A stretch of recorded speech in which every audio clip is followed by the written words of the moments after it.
کہا منجنیق بنا لو، جیسے ہنڈولا ہوتا ہے جھولا جھلانے والا کا، وہ بنا لو، اس میں بٹھا کے اسے تیز گھما کے آگ کی طرف پھینکو، تمہیں جانا نہیں پڑے گا۔ ابراہیم کو منجنیق میں بٹھا کر گھمایا گیا اور پھر طاقت کے ساتھ آگ کی طرف پھینکا گیا۔ ادھر ابراہیم فضا میں آئے، ادھر جبریل نے اللہ سے کہا میں جاؤں؟ تیرا خلیل ہے، تیرا دوست ہے، کہ اگر حسرت ہے دل میں تو جاؤ۔ جبریل نے کہا تھا، ان کا ارمان تھا، وہ اللہ کے دوست کو بچانا چاہتے تھے۔ اللہ نے کہا جاؤ۔ فضا میں تیز آئے جبریل پرواز کرتے ہوئے، اور فضا میں ابھی تھے ابراہیم، کیا کر سلام کیا، کہا یا نبی اللہ مدد درکار ہے؟ کہاں درکار ہے مگر تم سے نہیں۔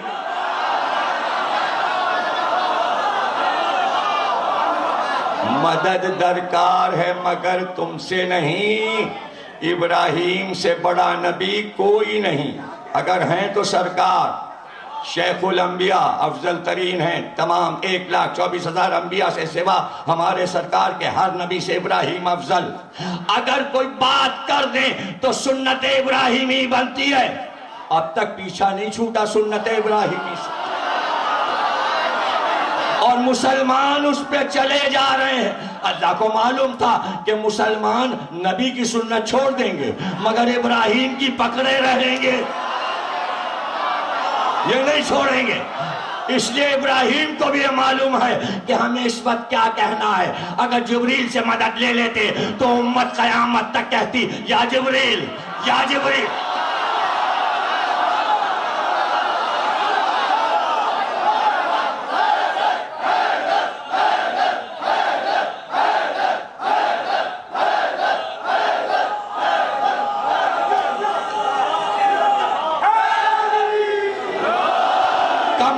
درکار ہے، لیکن جس سے درکار ہے وہ جانتا ہے، وہ جانتا ہے۔ اب غور کیجئے گا، ابراہیم کے لیے ظلم کی دنیا نے تیاری کی، آگ جلائی، آگ بڑھائی، آگ دہکائی، منجنیق بنائی، یہاں تک کہ پھینک دیا۔ ظلم اپنے سارے کام مکمل کر چکا، ظلم کی حد ختم ہوئی، اللہ چپ رہا، اللہ چپ رہا۔ چاہتا تو بادل لاتا، آگ بجھاتا، منجیق بنانے والے کے ہاتھوں کو شل کرتا، لیکن چپ رہا۔ بتانا یہ تھا جہاں ظلم کی حد ختم ہوتی ہے وہاں سے ہماری حد شروع ہوتی۔ یاد رکھیے گا ایک ایک لفظ، بہت نازک منزلوں سے گزر رہا ہوں۔ اللہ نے کہا ظلم اپنی حسرتیں نکال لے، آگ دہکا لے، آگ جلا لے، منجنیق بنا لے، ابراہیم کو پھینک دے۔ اب یہ نہ سوچنا کہ حسین کربلا میں تھے، سب کچھ ہو رہا تھا، اللہ مدد نہیں کر رہا تھا، اللہ چپ تھا۔ جب ظلم کی حدیں ختم ہوئی، سر کاٹ چکے، نیزے پہ رکھ چکے، اللہ نے کہا اب ہماری حد شروع۔ حسین بولو،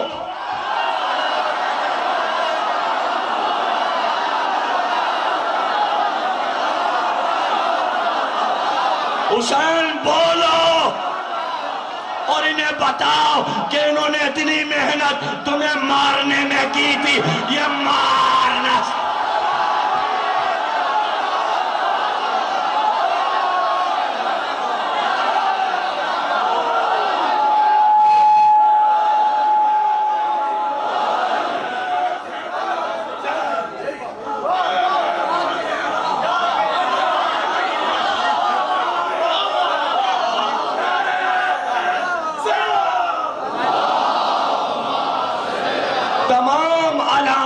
ظہور پڑھ ڈالو، اور جب تم یہاں پر پہنچو گے کہ آخری علامت کیا ہے کہ جب وہ ظاہر ہو جائے تو مہدی آ جائیں گے۔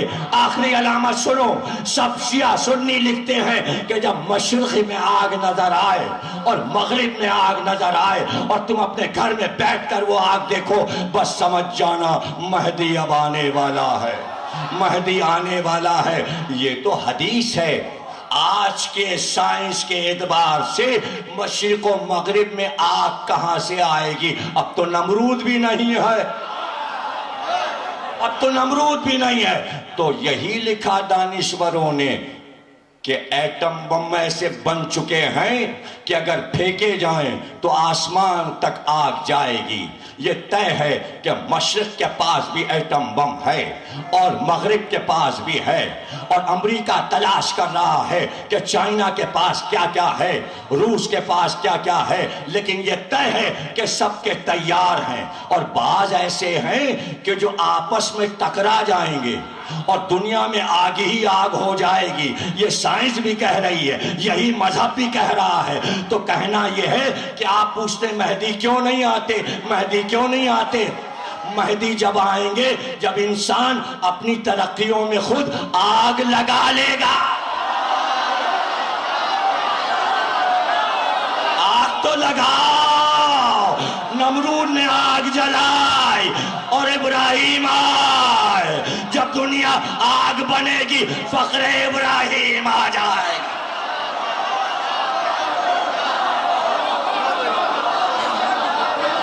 فخر ابراہیم آ جائے گا۔ آخری پیشین گوئی، مشرق و مغرب میں آگ نظر آئے، ان کا ایٹم بم ان پہ گر جائے گا، ان کا ان پہ گر۔ اب بچا ہی کیا ہے؟ سب کچھ تو ہو چکا، صرف ایٹم بم ہی تو استعمال کرنا ہے۔ حسرتیں رہ گئیں، 2 گرائے تھے جاپان میں، سارے تو بچے رکھے ہیں۔ چونکہ خود گرانا ہے اس لیے سب کے چھین لو، پاکستان کا بھی لے لو، ایران میں بھی نہ رہے، بس ہم رہیں تاکہ ہم ہی پھینکیں۔ لیکن چائنا اور روس سے کیسے چھینے؟ یہاں تو ٹکر کا معاملہ ہے۔ تو وہ تو حدیث میں آ گیا، لڑ مریں گے، ایک دوسرے کو جلا دیں گے۔ ارے جلا لو نا، جلا لو نا، آگ تمہاری، ارے ہم تک آگ کہاں آتی ہے؟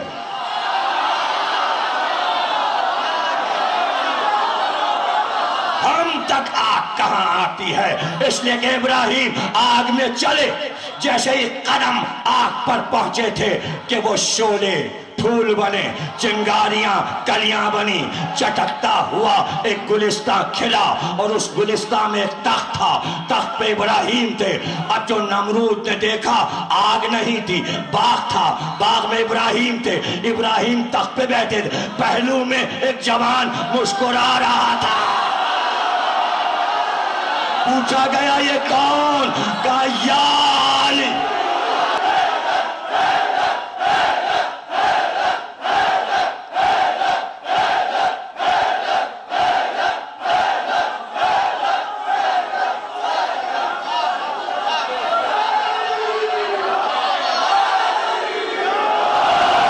آگ سرد ہو گئی، آگ سرد ہو گئی۔ مناظرہ تھا نمرود کے دربار میں ابراہیم کا، اور نمرود نے پوچھا تو کیا چاہتا ہے؟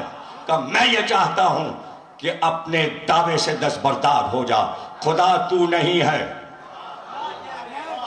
میرا خدا۔ کہا تیرا خدا کیا کرتا ہے؟ ابراہیم نے کہا میرا خدا زندگی دیتا ہے، موت دیتا ہے۔ نمرود کے پہلو میں ایک دوست بیٹھا تھا، اسے گھوسا مارا، وہ مر گیا۔ ایک قید خانے میں تھا جسے پھانسی کا حکم تھا، اسے آزاد کیا، کہ اس کو موت دی میں نے، اس کو زندگی دی، خدا میں ہوں۔ یاد رکھیے گا، مناظرہ اسے کہتے ہیں کہ جہاں دلیلیں دونوں طرف سے برابر کی چلے، لیکن جب بڑی دلیل آ جائے تو اپوزیشن جب خاموش ہو جائے تو فتح ہوتی ہے، پھر دلیل کا جواب نہیں ہوتا۔ ابراہیم نے مناظرہ جیت لیا نمرود سے۔ مناظرہ تھا توحید پر، سارے مناظرے توحید پر ہوتے ہیں۔ نہ ہم خلافت علی پہ لڑ رہے ہیں، نہ فدق پہ لڑ رہے ہیں، ہم صرف اس لیے لڑ رہے ہیں کہ اللہ کو مانو تو صحیح اللہ کو مانو۔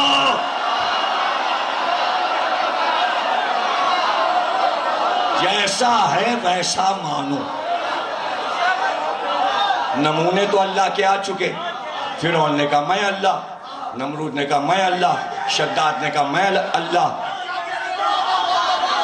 تو اللہ تو کئی طریقے کے ہو گئے۔ اگر آپ نمرود جیسا اللہ مان رہے ہو، اگر آپ فرعون جیسا اللہ مان رہے ہو، تو ویسا اللہ مانو جیسے محمد اور علی کا اللہ ہے.